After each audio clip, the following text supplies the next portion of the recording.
como hijos del toro celeste, pues también heredamos esa visión de progreso y de cambio. Hoy tenemos una invitada muy especial, que es Ana Cabello, a la cual le doy la bienvenida, y voy a pasar a presentarla. Ana Cabello es doctora en Filología Hispánica con mención europea y premio extraordinario por la Universidad Complutense de Madrid. Está especializada en Historia Cultural y Estudios de Género y gestora cultural. Es máster en Comunicación y Cultura por la Universidad de Málaga, en alta especialización en Filología Hispánica por el CSIC y en Literatura Española Contemporánea por la Complutense de Madrid. Ha sido contratada predoctoral del Consejo Superior de Investigaciones Científicas, que ya cité, el CSIC, y Visarin Research Fellow en el King's College of London en 2008 y en la New York University en 2010. Ha impartido docencia en la Universidad Complutense de Madrid y actualmente es colaboradora honoraria de la Universidad de Málaga. Ha participado además en la organización de numerosos proyectos culturales y de investigación, congresos, seminarios y cursos nacionales e internacionales. Y como gestora cultural y editorial, ha comisariado exposiciones en Madrid, Barcelona, Málaga y Nueva York. Ha dirigido la Feria del Libro de Málaga desde 2015 a 2016 inclusive, creo, y ha dirigido el Festival Z, Literatura y Cultura en Vélez, Málaga, en el año 2017, y además ha coordinado la colección literaria Escritoras de Posguerra, del Círculo de Lectores del Grupo Planeta. Actualmente es gerente de la Fundación Rafael Pérez Estrada del excelentísimo Ayuntamiento de Málaga. Bienvenida, Ana. Muchas gracias. Muy bien, pues la primera pregunta es casi natural. A la mayor parte de los artistas siempre les preguntamos que por qué su arte o por qué comienza esa latencia artística. En tu caso yo creo que la primera pregunta para poder comprenderte a ti, tanto como persona como gestora en este caso, es que por qué estudiar filología en un mundo que es progresivamente tecnológico. Bueno, esa pregunta mi padre te contestaría que porque no le quise hacer caso a él. Él quería que hiciera Derecho, como Rafael Pérez Estrada, pero no, yo iba para Psicología y me matriculé en el COU, lo que es el segundo de bachiller ahora, pero un día se cruzó por mi camino Antonio Machado. Sí, fue tal cual. Me dio clase de literatura a la profesora que teníamos, me descubrí a Antonio Machado y entonces hubo algo ahí que cambió radicalmente mi idea. Yo tenía hasta estadística 2, matemáticas, que sacaba unas notas terribles, y decidí dedicarme a la filología hispánica. A partir de ahí, como a mí siempre me ha gustado hacerlo todo con mucha pasión y con mucha ganas, pues estudié filología hispánica aquí en Málaga, pero luego fui abriéndome camino hacia la investigación, la tesis doctoral, me liaron y bueno, pues acabé haciendo de la mejor manera posible aquello que empecé como, bueno, pues sinceramente como un flechazo con la poesía de Antonio Machado.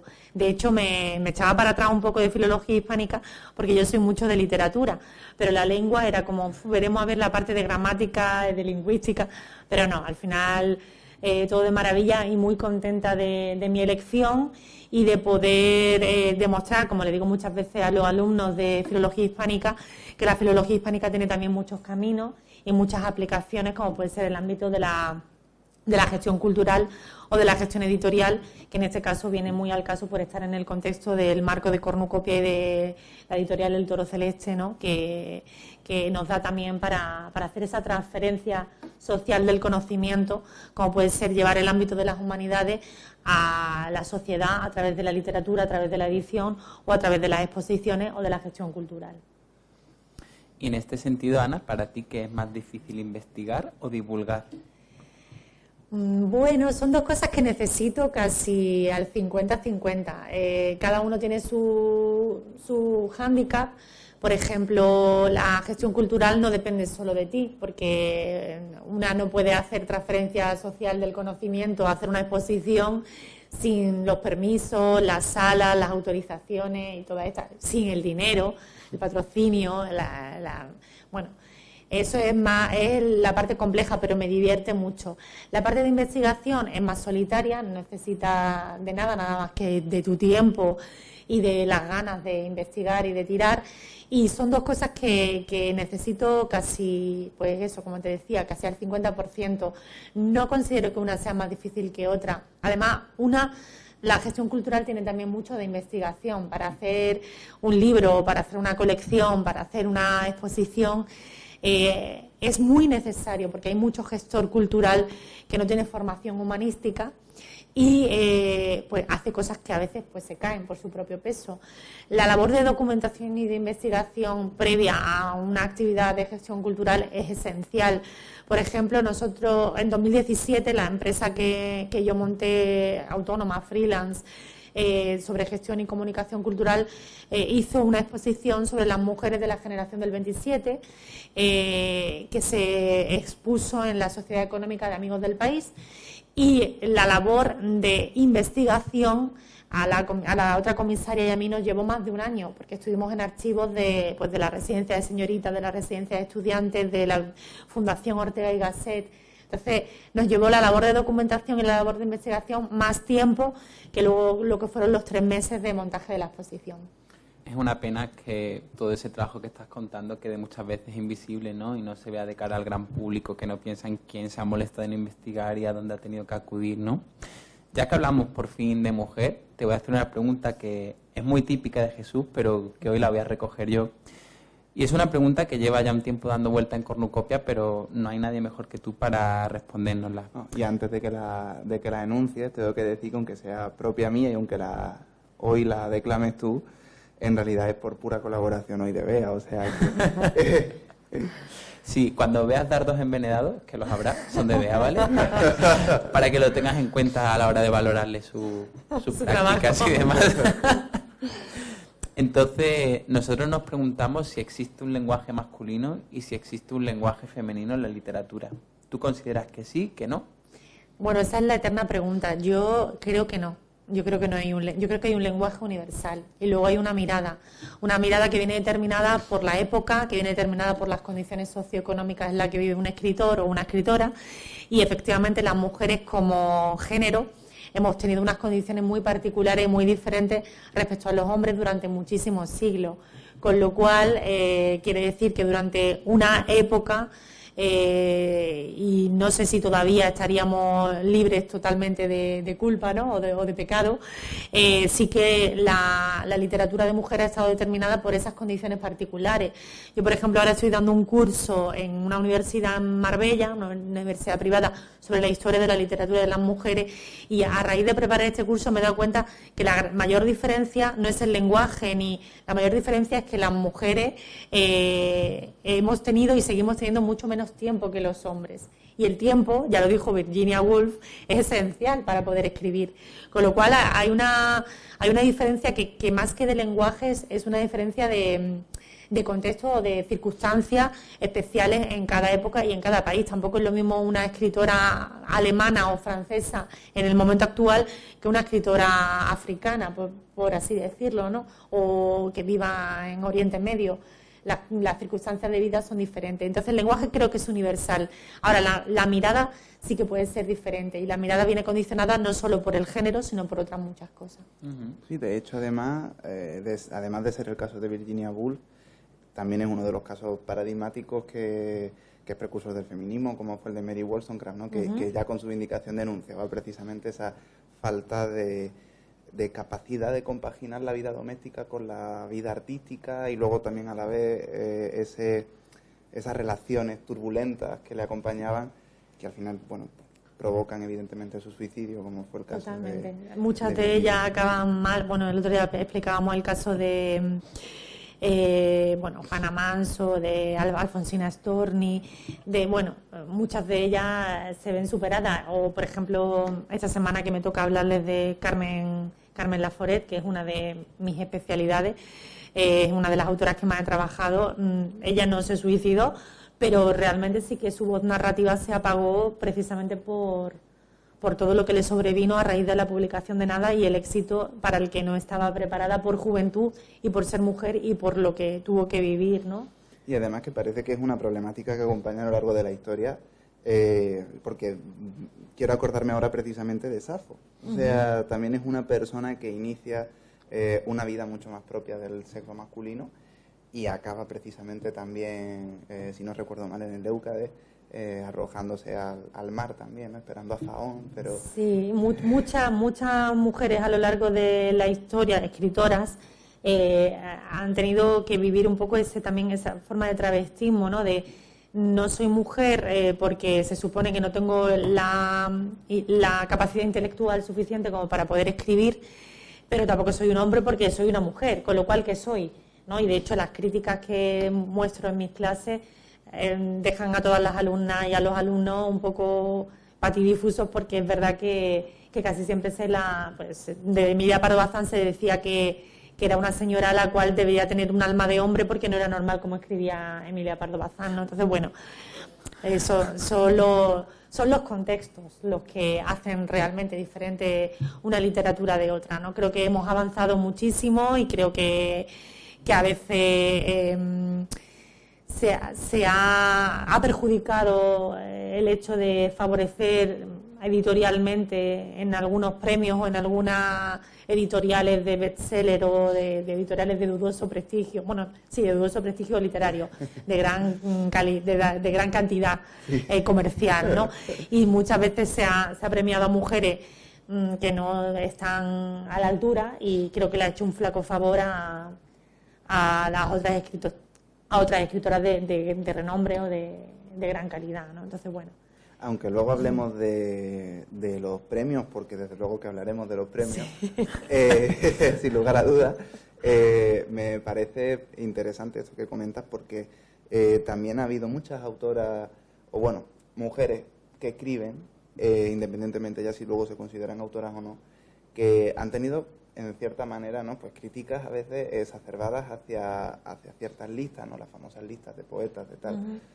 Hay una polémica por ahí, ¿no?, que surge hace ya unos años. La de Visor, ¿no? La de Visor, que yo ahí no me voy a posicionar ni a favor ni en contra, sino que más bien la destaco como una de esas grandes polémicas que hasta podría llegar a compartir, pero que creo que comparto plenamente lo que comentas, pero no solo en el caso de las mujeres, sino también en el de los hombres, porque en esos premios precisamente quizás se potencian otras cosas mucho más que la propia calidad literaria, y como tú dices, hace flaco favor a las mujeres, que además se ven muchas veces a aquellos poetas o a aquellos artistas que sí que son machistas, sí que aprovechan. Claro, eso. sirven para tirar los dardos sobre la literatura escrita por mujeres, evidentemente. Yo soy de la opinión de que la literatura es universal, que hay grandes personajes femeninos como todos los del siglo XIX, de mujeres que han sido escritas por hombres, y hay grandes personajes masculinos escritos por mujeres. Quiero decir que el lenguaje es universal, y que es verdad que nosotras, las mujeres, durante muchos siglos hemos tenido más difícil el acceso a la cultura, el acceso a la educación, a la formación, hemos tenido que ser autodidactas, y los méritos son mayores porque el esfuerzo ha sido también mucho mayor, y porque tenían que contar algo que no se había contado hasta ese momento, porque no podían escribir. A partir de ahí creo que en los últimos años sí hay un aprovechamiento también de ese tirón, ¿no? Leemos más las mujeres, sobre todo novelas, y a veces pues se ha hecho flaco favor premiando a obras como, bueno, ya hablaremos de los premios, pero hay un premio Planeta que fue muy sonado porque fue el que Juan Marsé se retiró del jurado y bueno, protestó públicamente porque se le había dado el premio Planeta a María de la Pau Janer por una novela infumable. Es verdad. Está pasando quizá un poco también ese fenómeno con la literatura homosexual, que en ciertos círculos está recibiendo un trato de favor simplemente por el hecho de estar escrito por homosexuales y no por la calidad literaria, creo, ¿no? A mí es que no me preocupa, o sea, las modas siempre han estado y van a estar. Yo tengo muy claro que el filtro del tiempo es el que hace que una obra, que sea buena o mala, perdure y quede dentro de lo que es la historia literaria o dentro de lo que es la buena literatura. De hecho, creo que lo que distingue la buena literatura de la mala literatura es precisamente el filtro del tiempo. Entonces, bueno, que haya modas, bueno, está bien. Que dentro de todo eso se visibilice la literatura LGTBI, me parece fabuloso, porque también ha estado mucho tiempo condenada al ostracismo, al silencio y bueno, incluso evidentemente hasta hace relativamente poco, porque la dictadura ha durado hasta hace nada, a nivel de periodo histórico, hace nada que acabó, prácticamente estamos recuperándonos un poco de las secuelas de aquella época, de aquella educación, de aquella forma de gobierno. Entonces creo que es bueno que salgan, aunque dentro de eso haya cosas que no sean tan buenas. Creo que la responsabilidad ahí está en los editores. Los editores son los que crean el canon, de alguna manera. Y claro, los editores tienen la capacidad de invertir su dinero en lo que ellos creen que es más conveniente. Y luego los lectores, bueno, nos falta también, hemos tenido épocas en las que la crítica literaria, y en esto miro a Bea, en el que la crítica literaria ha sido fabulosa y que nos ha orientado dentro de ese mar de títulos que se publica, que es increíble en España la cantidad de títulos que se publican, y ahora pues estamos un poco más perdidos porque hemos pasado de una crítica seria hecha en los suplementos literarios o hecha en las revistas de literatura a a tener a Instagramer o a booktubers recomendándonos libros que tal. Pero bueno, pienso que el filtro del tiempo es el que va a dejar que las cosas que de verdad tienen un sentido, y lo que queda siempre es lo universal, lo eterno y lo atemporal, y eso es lo que habla del ser humano en esencia, contándolo desde una perspectiva LGTBI o desde una perspectiva decimonónica o de una perspectiva feminista, pero lo que queda es realmente la esencia de lo universal, que son las pasiones humanas que no cambian por mucho que pase el tiempo. Y en este contexto, Ana, entonces, ya habiendo hecho una perspectiva bastante amplia, ¿qué significado le das tú a la mujer? ¿A la mujer así en general? En general. Bueno, a la mujer en sí en general, yo a lo que aspiro es que las mujeres seamos consideradas en igualdad de condiciones que los hombres. Es verdad que creo que biológicamente, evidentemente, somos diferentes, y que hay una serie de circunstancias que nos hacen tener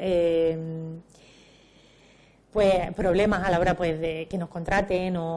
Entonces pienso que la sociedad en general, mujeres incluidas, porque no todas las mujeres lo ven, y hombres, que hay muchos que lo ven y otros que no lo ven, pues debemos evolucionar hacia una igualdad real, ¿no? Yo a todo el mundo recomiendo el librito que está en YouTube, porque fue una charla TED que se llama Todos deberíamos ser feministas, que es un poco para ver esa visión del feminismo más integral, más desprovista de cualquier connotación que vaya más allá de la política, que se trata de tener igualdad, que si nosotras tenemos que tener a los bebés, porque biológicamente somos las que tenemos a los bebés y tenemos que amamantar pues que haya formas, y para eso están los gobiernos y para eso están los políticos y para eso está la sociedad, de compensar esa diferencia, ¿no? Hay un libro que se llama, creo que se lo comenté a Bea, pero no recuerdo ahora el nombre, que son todos los tipos de feminismo que se dice que hay, ¿no? Bueno, pienso que el feminismo ahora está de moda, que vivimos una nueva ola, que lo tenemos mucho más sencillo que lo tuvieron las sufragistas, por ejemplo, por irme a las más recientes, o que lo tuvieron las mujeres del primer tercio de la Edad de Plata, que tuvieron que luchar por el divorcio, por el sufragio. Ahora tenemos muchas más cosas, pero sí que es verdad que hay que seguir luchando por ciertas cosas, sobre todo para tener una igualdad real en el ámbito laboral y en el ámbito doméstico, ¿no? Es cierto, totalmente. De hecho, si yo tuviera que ponerle un nombre, por llamarlo de alguna manera, a esta nueva ola, porque comparto esa visión, seguramente sería el de ese feminismo pragmático, porque ya sí que pasa de los libros de la teoría de autoras, pues tan emblemáticas como desde Beauvoir, a Judith Butler, a Firestone, pasa de eso a verdaderamente ya la penetración dentro de la sociedad y la materialización, aunque luego todavía siga habiendo una gran producción teórica, desde luego. Pero es verdad que ahora mismo quizás el centro está mucho más en esa convivencia o en esa generación de igualdad real. Educación. O sea, yo creo que lo primero que hay que hacer es empezar a educar desde pequeños a los niños. En el sistema educativo tiene que hacer una gran labor con respecto a eso. Y luego es verdad que, por otro lado, pues hay un aprovechamiento editorial, comercial o como quieras llamarlo, de libros que van de toda la gama, desde lo más radical hasta lo más integrador, ¿no? Se trata simplemente de saber que somos diferentes, pero que tenemos los mismos derechos y las mismas responsabilidades. Todas las feministas de principio de siglo, Carmen de Burgos, María de Lejárraga, todas decían que nosotras reclamábamos derechos, pero también obligaciones. Claro. Es decir, que esto es un crecer. Igualdad en todo. Vale, y entonces, finalmente, ¿cómo se conjuga la mujer en la historia de la cultura? La mujer en la historia de la cultura. Bueno, era el epígrafe 3 del tema. de la tesis doctoral. No, a ver, la mujer es verdad que ha tenido un lugar, pasa como con la literatura LGTBI, como comentaba Pedro, ha tenido un lugar secundario en el margen. Nosotros hemos estado en los márgenes del canon, hemos estado siempre relegadas a un segundo plano. Y es verdad que ahí se ha quedado mucha cosa normalita. Hay una escritora del siglo XIX que se llama Pilar de Sinués, que sacó un libro que tuvo 7 ediciones en un año, en el año 1857, si no recuerdo mal, que se llamaba El ángel del hogar. Bueno, pues esa literatura más vale olvidarla, porque era una literatura muy cursi, muy ñoña, muy mala. Entonces no lo apunto ese, ¿no? No, ese no. Pero luego sí que se han quedado en la orilla, pues muchas grandes escritoras que han quedado a la sombra de sus colegas, de sus compañeros de vida, de sus padres, de sus maridos, de sus hermanos, María de Maeztu, Concha Méndez, María Teresa León. Estoy hablando por hablar del siglo XX, ¿no? Entonces, bueno, que es verdad que lo han tenido mucho más complicado y que luego han quedado eso en el margen del canon.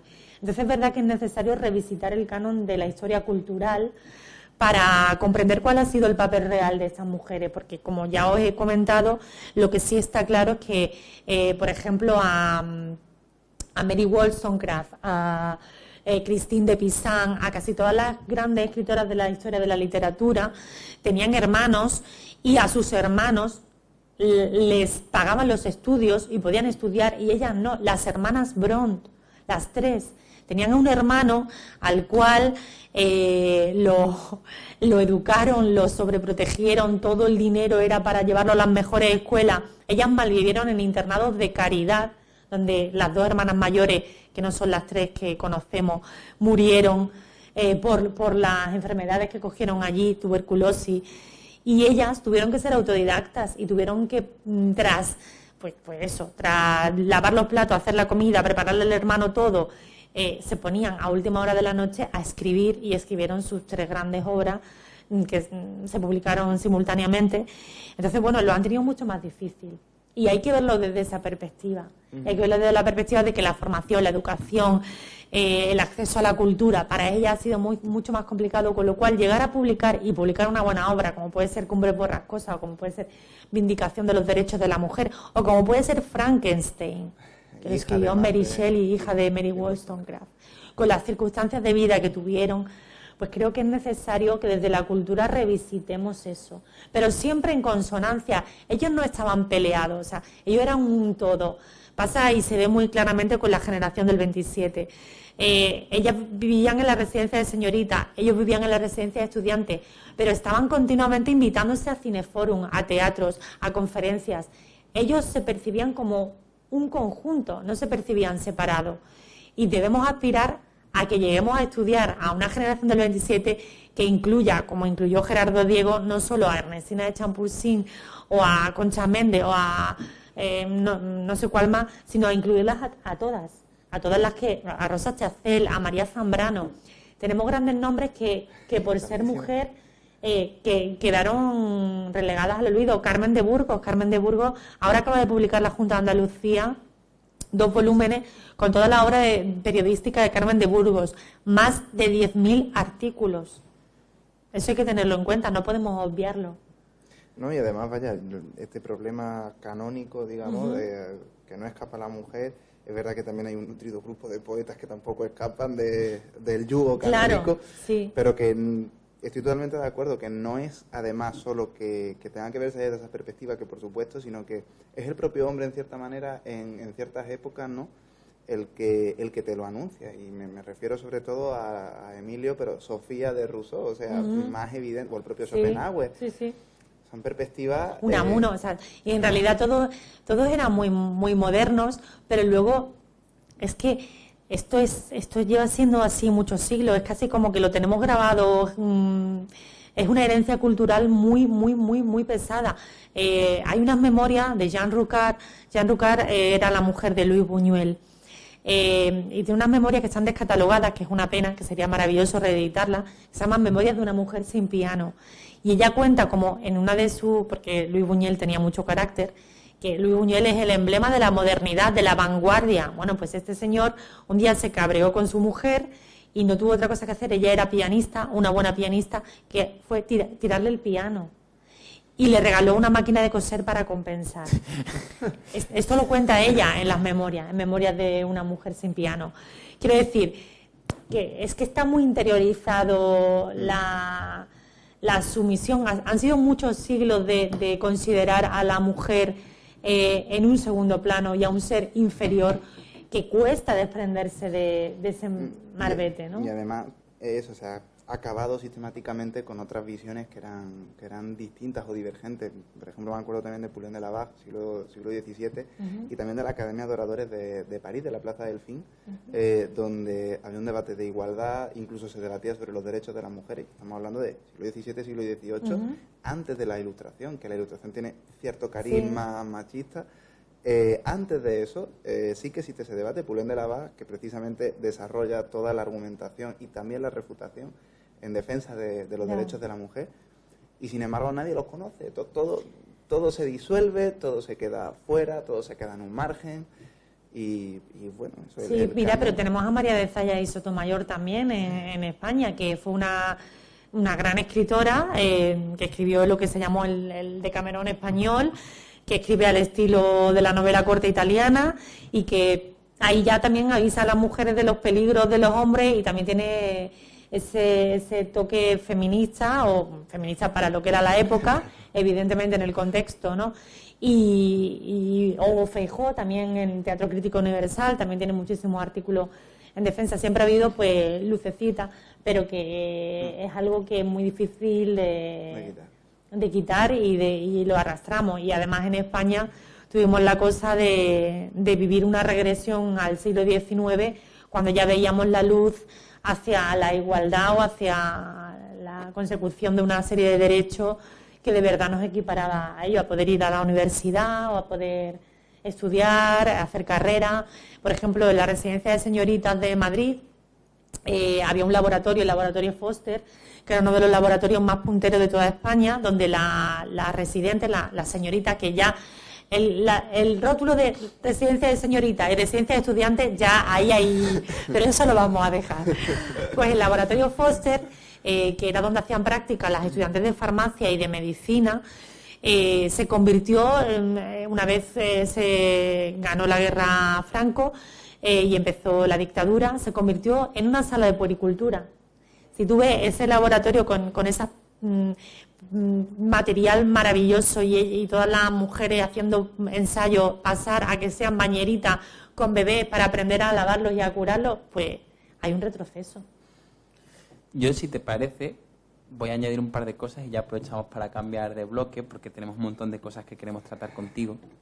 Perdió su obra, porque casos como el de María Teresa León o Concha Méndez todavía, a pesar de todas las circunstancias, consiguieron elaborar una obra propia.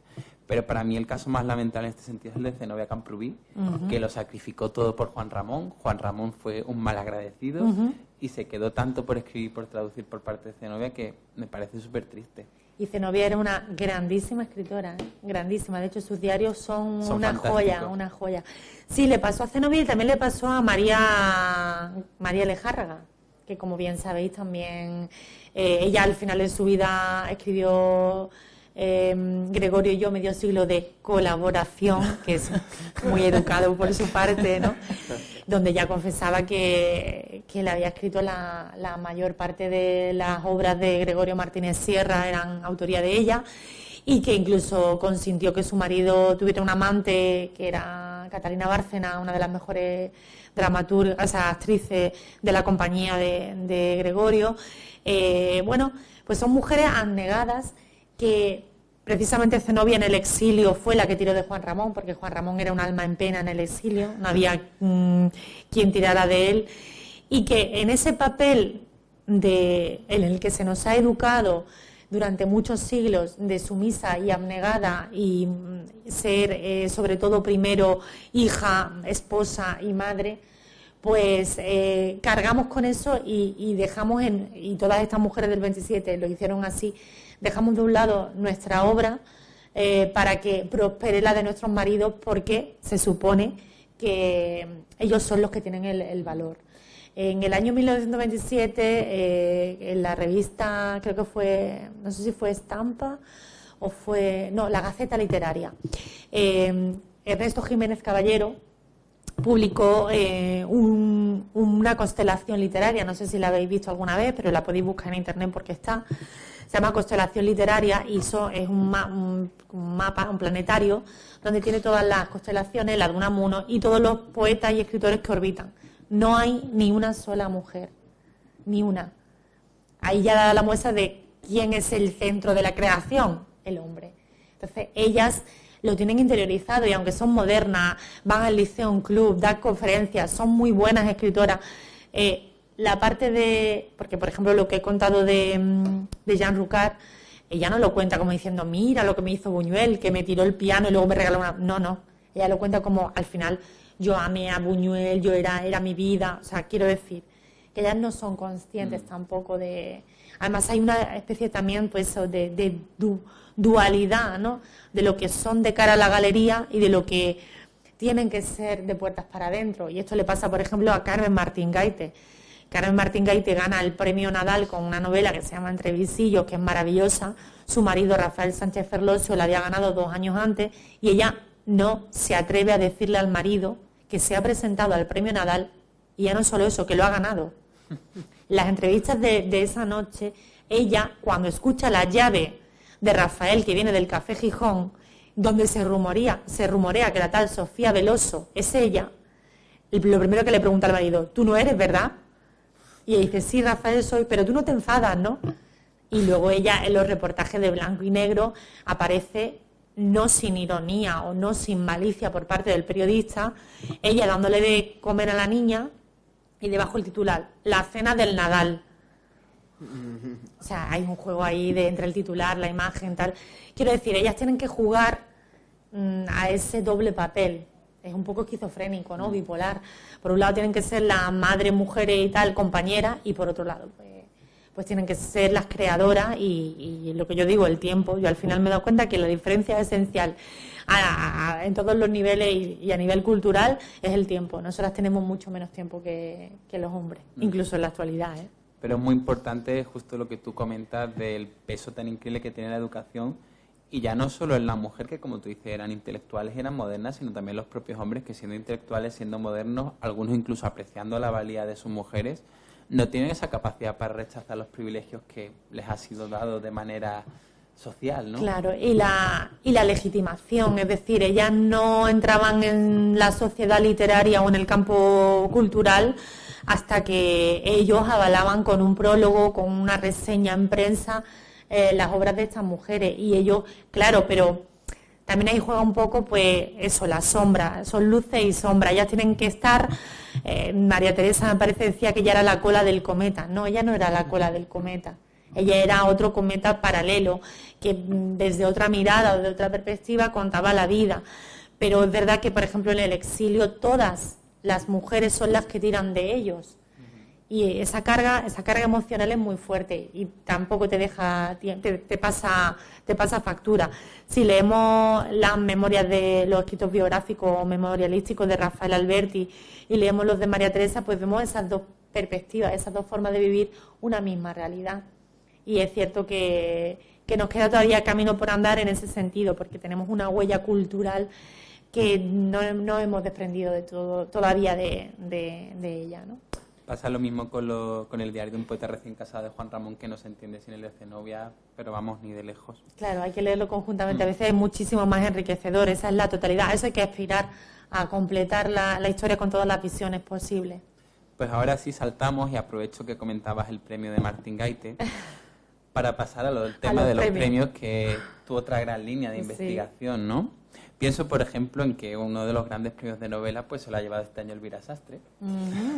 Y Ha habido pienso muchas críticas, ¿eh? en qué importancia tienen para ti los premios literarios y cómo debe recibir uno el hecho de llevarse un premio literario hoy por hoy. Bueno, la gran mayoría no tiene validez, pero me refiero a los premios. Me refiero a los premios muy comerciales. Es verdad que hay premios todavía que se pueden salvar, los premios más pequeños. Yo, por ejemplo, tengo un amigo, escritor, que se llama Antonio Montes, Que se ha presentado a la candidatura de su pueblo hace poquito, ¿no? Exactamente, Sí, de sí, Montejaque, ¿no? Sí. Montejaque. Bien, pues Antonio Montes es amigo mío de cuando hice el máster de gestión cultural aquí en Málaga, y él, que sabía que yo me movía por Madrid, que conocía a algún editor, me mandó su novela El Grito para que yo la leyera. A mí me fascinó porque la novela El Grito, si no la habéis leído, os la recomiendo, está publicada en Siruela. ¿La del funeral? Esta es la del funeral. Pues es una mezcla un poco entre 5 horas con Mario, La Colmena. Es una novela muy realista, pero es una novela muy buena. Y me dijo, Ana, ¿qué hago con esto? La presento al premio Café Gijón. Y digo, ay, Antonio, qué iluso eres. Digo, si eso está más quedado, si eso... Bueno, pues la presento y ganó. Entonces, claro, ahí dije yo, bueno, pues me callo. No, Premio Planeta, Premio Nadal, Premio Biblioteca Breve, Premio Alfaguara. Esos premios se negocian con los agentes literarios, con lo cual, uno, si no tienes agente literario, poco vas a hacer.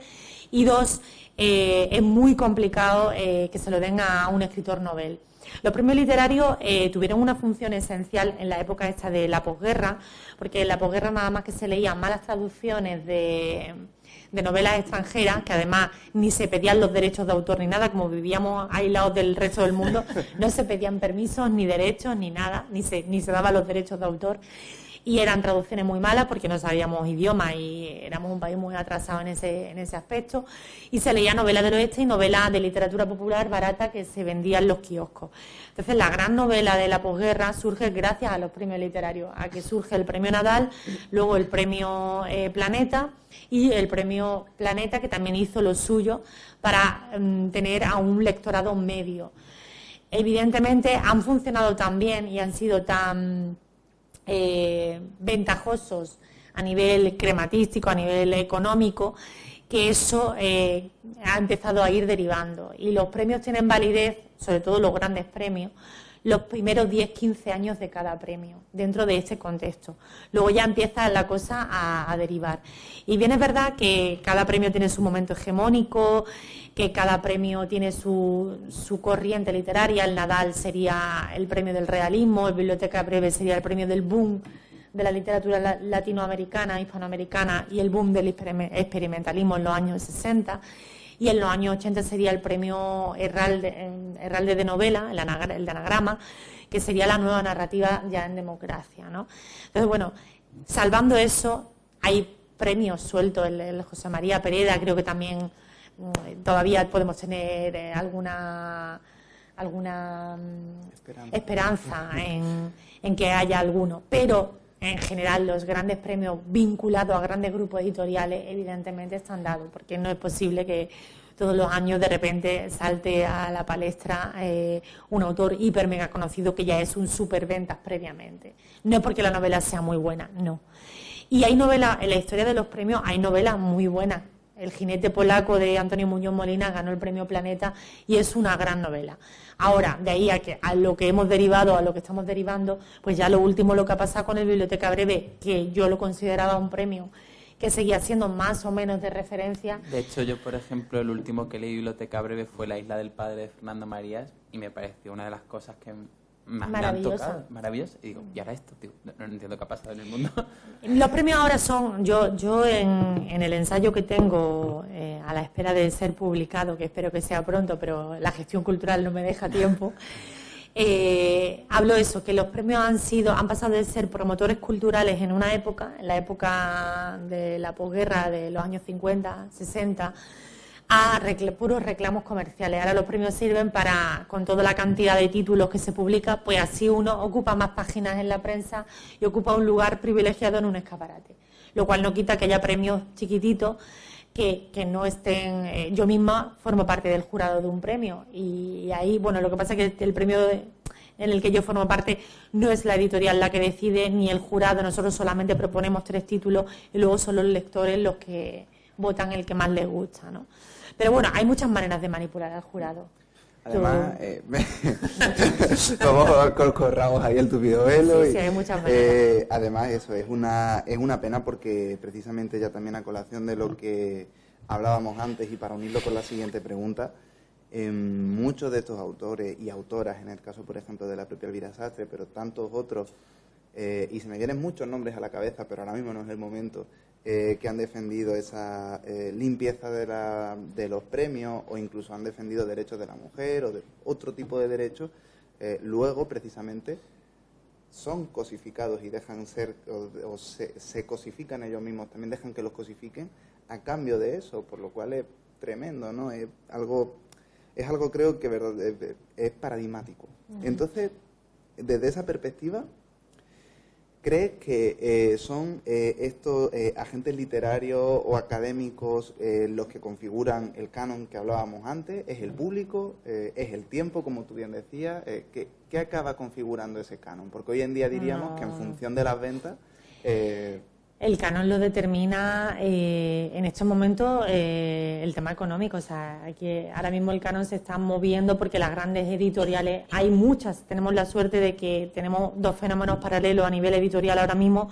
Uno sería el de los grandes grupos y otro el de las pequeñas editoriales, que son verdaderamente independientes y que publican realmente cosas de gran valor.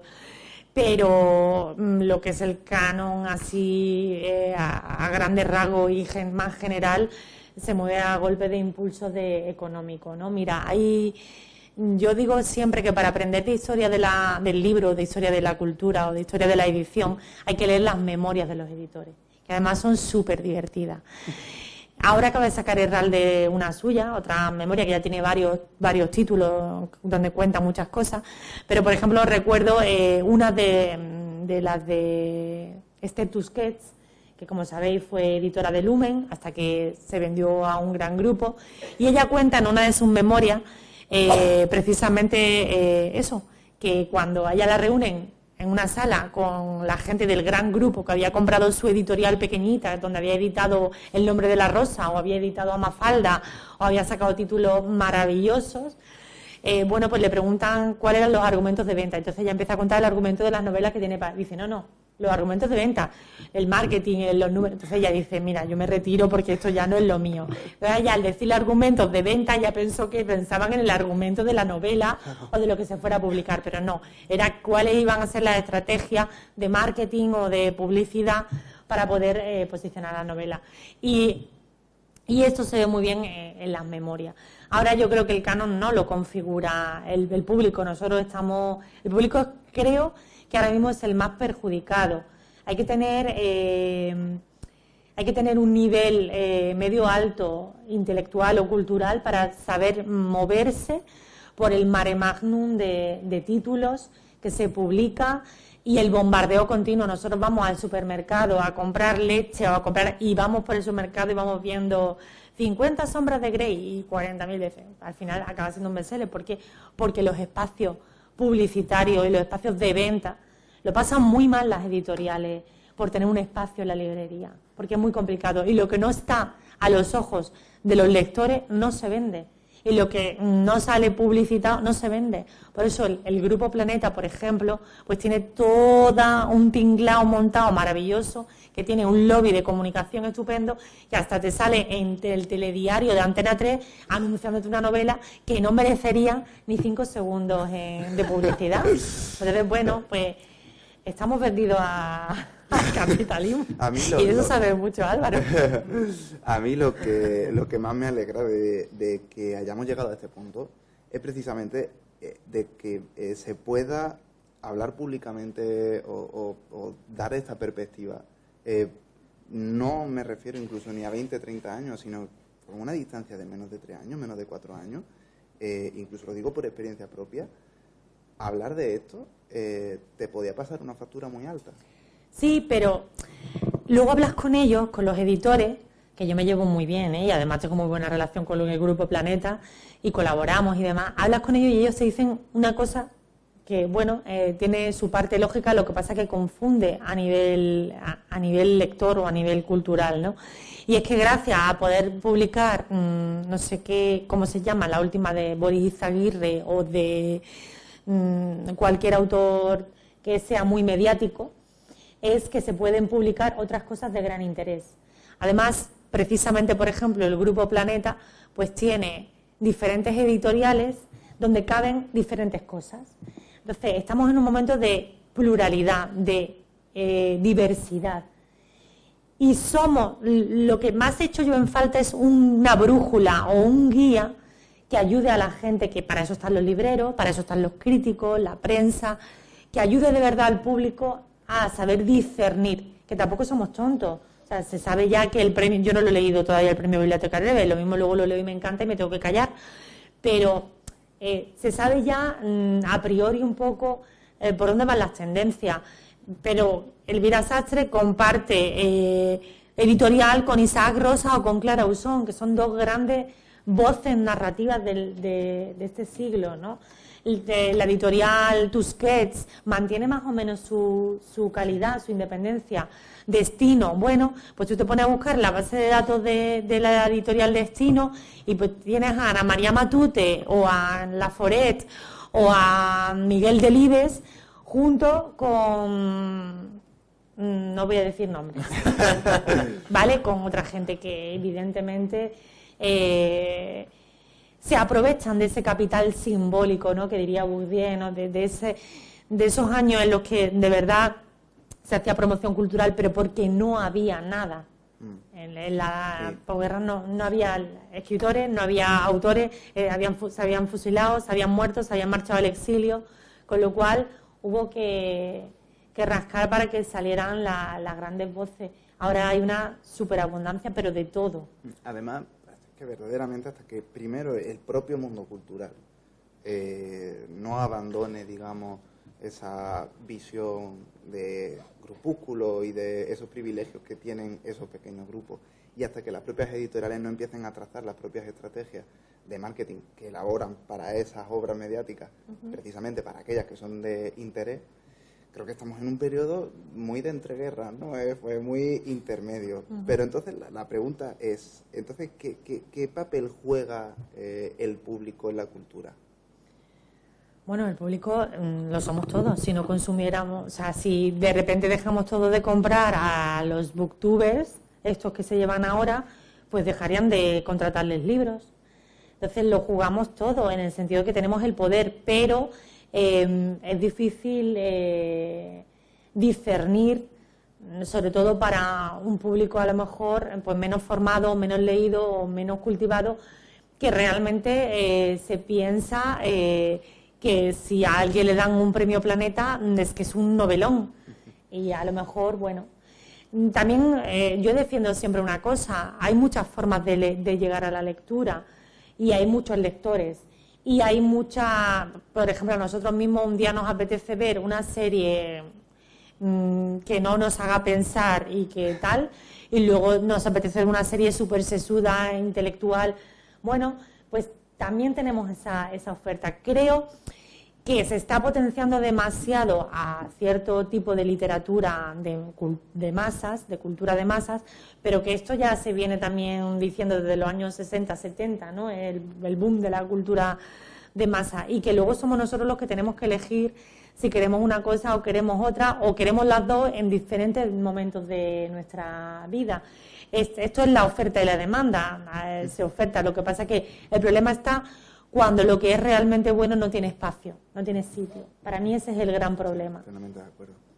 Porque luego si alguien quiere leerse, pues eso, 50 sombras de Grey, pero luego, como me decían a mí, oye, recomiéndame alguna novela erótica, y pasan a Mario Vargas Llosa, que tiene muy buenas novelas eróticas, o pasan a Mercedes Abad, que es una cuentista de cuentos eróticos estupenda, pues mira, hemos conseguido algo. A raíz de una cosa que a priori, pues bueno, pues es una super pop con 500 páginas, básicamente. Ya después del recorrido que hemos hecho por todo el panorama nacional tan increíble, sí que vamos a intentar centrarnos un poquito más en lo local, provincial. En Málaga, por fortuna, hay muchísimos gestores culturales y muchísima actividad cultural. Y la pregunta que surge es, por un lado, ¿hay competencia entre los gestores culturales? Y por otro lado, ¿tú crees que hay incluso una sobresaturación? Porque, por ejemplo, pienso en el jueves pasado que había una presentación de Ben Clark, una presentación de Jorge Villalobos, la presentación de Mono Sabio, a la misma hora todo, casi que en el mismo lugar, y uno no sabía para dónde tirar. Entonces, no sé si quizá la solución podría ser una suerte de coordinación general cultural a nivel provincial, ¿no? Mira, yo estoy contigo, Pedro. Yo es que soy optimista bueno, tengo una amiga que dice que yo soy una fiel militante del optimismo. Pero yo soy muy optimista, soy muy generosa y yo soy happy flower. En el sentido de que yo no siento competencia por nadie. Yo creo que cada uno tiene, evidentemente no cada uno tiene lo que se merece, sino lo que le toca en cada momento. Y que yo no puedo perder mi energía ni mi tiempo ni en compararme ni en tener trifulcas con nadie. Yo pienso que todos vamos en el mismo barco y que hay que aunar esfuerzos. Tú mismo lo has dicho. Que somos muchos en Málaga haciendo gestión cultural, muy buena gestión cultural, y que podríamos estar mucho más unidos para determinadas cosas, empezando por una base de datos que de verdad ofrezca no solo a posteriori la oferta cultural que hay en Málaga, sino a priori, porque si a mí me da igual programar un día que otro, vamos a intentar no pisarnos, porque es verdad que hay veces que hay cosas que nos interesan y que incluso hay veces que tengo yo un acto que digo, pero es que hay otro que me interesaría estar, ¿no? Por ejemplo, el Día del Libro fue una locura, el día ya señalado, eso ya es volverse loco. Pero yo soy de la idea de que unidos se pueden conseguir muchas más cosas y que si sumamos llegaremos más lejos.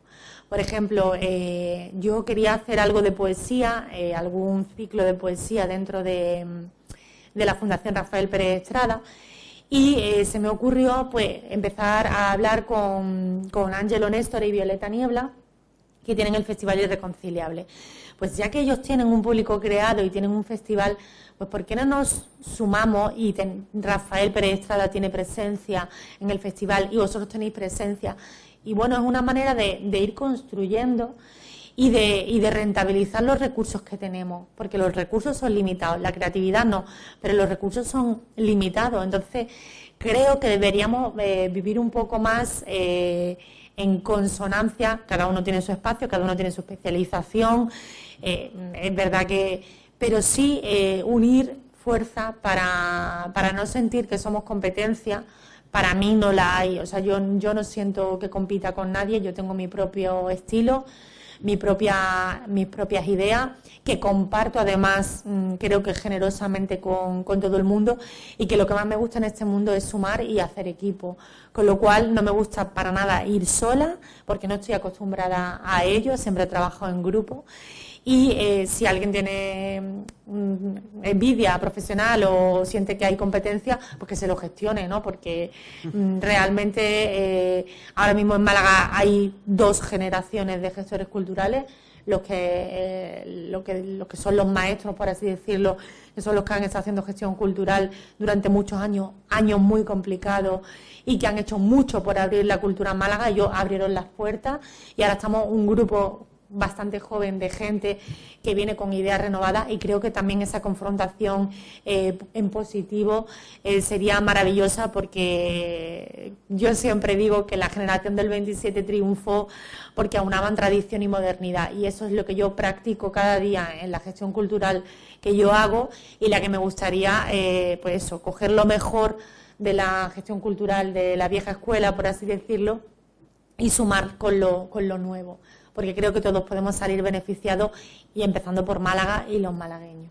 No, desde luego nosotros mismamente en Cornucopia también vivimos la experiencia de colaborar con Irreconciliable, y fue genial porque es lo que tú dices, son beneficios para todos. Y que todo cuesta mucho, cuesta muchísimo buscar los recursos, y si podemos unirnos para que un patrocinador ayude con algo en el que estamos involucrados diferentes instituciones o diferentes gestores culturales, creo que va a tener mucho más impacto y mayor visibilidad. Eso es esencial.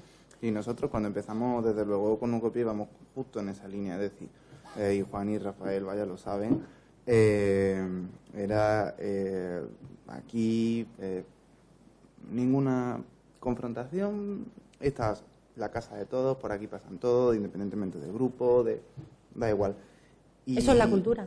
Claro, esa es la cultura, porque al final de lo que se trata es de potenciar la cultura. Yo creo porque y de escuchar a todo el mundo. Exacto. Y hay gente con diferentes opiniones, porque así es como se aprende. Eso son las humanidades, eso es la cultura. Juntos al final siempre acabamos sumando mucho más. Mucho más. Pero bueno, yo intuyo que ese es el camino que tenemos que recorrer y que construir, ¿no? Yo creo que Rafael, además, Rafael Pérez Estrada... Era un ejemplo de ello. Era un ejemplo de ello. No había encontrado una persona mejor para su fundación. Y por aquí va la penúltima pregunta. ¿Cuál era tu relación antes de entrar en la fundación con Pérez Estrada y después? Pues mira, yo tengo una sensación de tristeza grande, porque yo a Rafael Pérez Estrada lo descubro muchos años después de acabar la carrera. Me lo descubrió otro escritor de aforismos y de literatura breve, que es Javier Puche, que ahora colabora conmigo en la fundación, que también os invito a que lo invitéis porque es un tipo muy interesante. Tendrá su cabida. Tendrá su cabida. Bueno, pues sé que os puede aportar también muchísimo. Y él me lo descubrió y a mí me sorprendió que un autor como Rafael Pérez Estrada no hubiera tenido cabida en mi plan de estudios de filología hispánica. Si no hubiera tenido cabida como tal, por lo menos algún seminario, algún congreso, alguna charla, porque por ejemplo a Miguel Romero Esteo, que lo considero un paralelo a Rafael, lo pudimos descubrir y conocer porque no sé qué profesor del departamento de literatura lo llevó a darnos una charla y lo pudimos descubrir. Y a Rafael no. Y yo acabé la carrera en el año, bueno, no lo sé si decirlo porque si no podéis hacer cuenta, pero bueno, acabé la carrera en el año 2003, con lo cual Rafael, desde que yo empecé en el año 98, Rafael murió en el año 2000, con lo cual podría haberse dado la circunstancia de haberlo, incluso, fíjate, cuando él muere, que parece ser que es cuando se reconoce en este país a los autores, pues se le puede haber hecho algo desde la universidad y yo no lo recuerdo como estudiante. A lo mejor a nivel académico para profesores y amigos sí que se hizo algo, pero a nivel estudiantil no llegó porque a nosotros no nos llegó. Entonces, para mí era un desconocido hasta que Javier me lo descubre y yo cuando descubro a Rafael Pérez Estrada descubro un diamante en bruto. O sea, yo así se lo transmití al alcalde. Cuando me entrevisté con él una vez fui nombrada gerente de la fundación y le dije que para mí esto era una labor difícil en el sentido de que las condiciones que tiene la fundación no son las que a lo mejor debería tener, seguro, pero sí que es verdad que saben del valor de Rafael y que es lo que yo pretendo hacer y es lo que le dije al alcalde. Rafael es un diamante en bruto que hay que redescubrir, que hay que dar a conocer a la gente más joven que no lo conoce porque sus obras no se encuentran, porque están descatalogadas y porque no se le ha dado la importancia que realmente tiene Rafael con toda su dimensión, que es muy grande y que es un universo completo por explorar, con lo cual la tarea para mí es apasionante, porque se trata de descubrir a Rafael, que era tan poliédrico y que tenía tantas dimensiones. Se trata de descubrir a Rafael desde diferentes puntos de vista a diferentes sectores de la población de Málaga y empezar a enamorar a la gente. Bueno, pues creo que antes de que Pedro ya lance la última pregunta, solo creo que sería muy oportuno anunciar precisamente uno de los grandes eventos, si es que se puede. Sí, sí, se puede anunciar. Porque creo que es espectacular. Sí, bueno, una de las grandes apuestas va a ser que el próximo 16 de mayo inauguraremos en Calle Larios una exposición de dibujos y aforismos de Rafael Pérez Estrada.